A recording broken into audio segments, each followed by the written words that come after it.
a nice little thing to try and do is just to get the pelvis moving. Again, you know, you're working the pelvis a little bit, but this might help with just some kind of pumping activities and loosening it off. So you just stand comfortably wherever that might be. Sometimes it's nice just to kind of take small baby steps on the spot so that you find where is right for you at the very moment. Just stand soft knees, but try not to have too much tension through the legs as well. It sounds slightly contraindicated, but yeah, a soft knee. And we're going to look to try and tip the pelvis forwards and backwards. So you can go hands on hip, but effectively what you're going to try and do is the bones at the front of the pelvis, you're going to try and pull upwards, so they're coming up towards the rib. And the other way to think about it is that the belly button kind of comes in slightly when you do that motion. So the front of the pelvis lifts up, subsequently the back of the pelvis tucks under. Okay, so from a side-on perspective, the tail tucks under the body.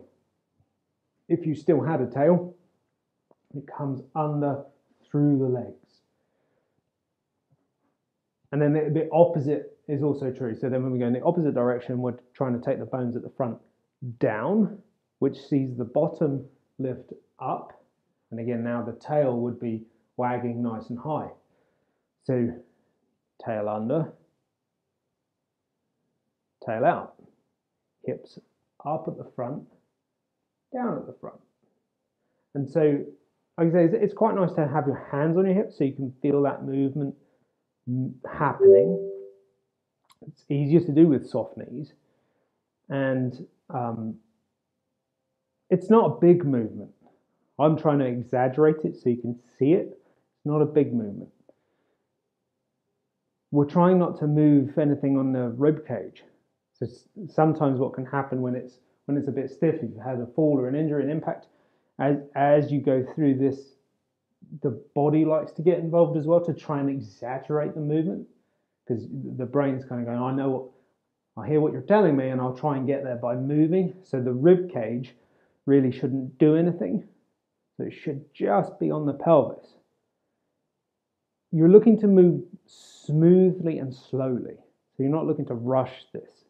Just backwards and forwards, comfortable range of motion. So you might find if you tuck too far under or too far out that you get a little sort of, not necessarily a pain, or you might get a pain, but you might get a sensation, say low back or something. You're not pushing that far. You're just trying to find that comfortable place where you're just tipping under and out again, just smooth. I've had a lot of practice at this, so I'm pretty good at this. And just spend a minute or so just tucking forwards and backwards, forwards and back. Then what we're going to do is we're going to try and hip hike. Okay. So you want to find, when we go to the hip hike, you want to find that middle ground, sort of between the two positions. So take yourself one way as far as you can comfortably, take yourself the other way as far as you can comfortably, and try and find the middle ground. So not tail out and not tail under, just a happy kind of middle point.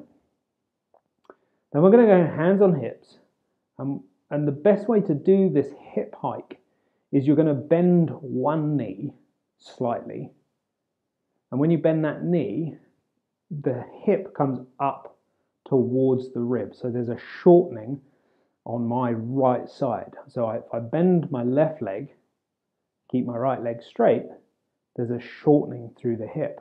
Again, it's not a big range of motion, it's a small range of motion. And then go the other way. So I'll bend the right leg, keep the left one straight, the left hip hitches up towards me. Okay. But I'm not side bending, I'm not pushing my hip out to the side.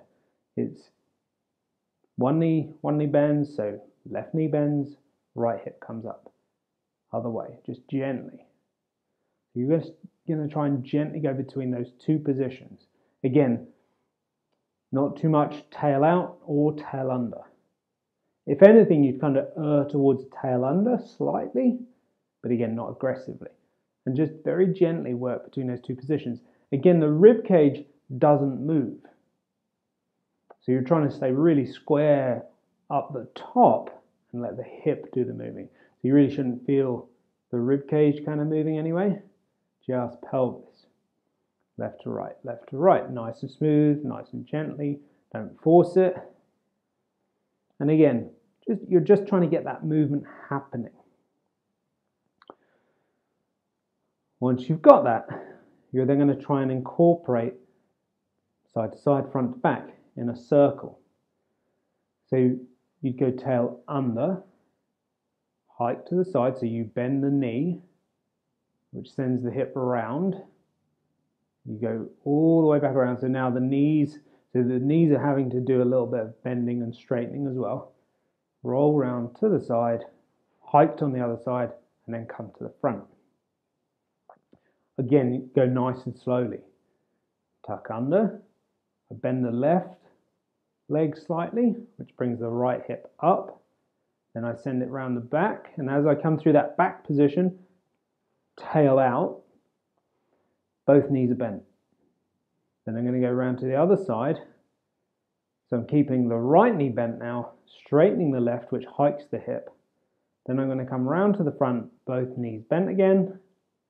Then I'm going to go around to the right side. So now I've let my right leg straighten, left knee bent, keeps the hip hiked on the right side. Both knees bend as you go around the back.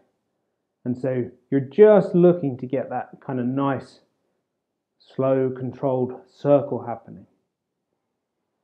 Once you feel like you've got some sort of level of movement, then go reverse the movement.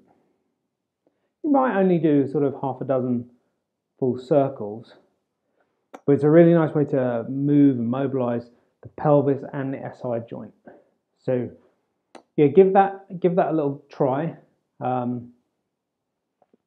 Once a day, like you don't have to do that a lot, or if you find yourself, should have turned off my mobile device. You can practice it like when you're standing, not a problem, just kind of front to back and the little hikes, like if you're brushing your teeth or something, that's fine to just give it a little practice. But yeah, give that a go and just give it a go for a couple of days, let me know how it feels.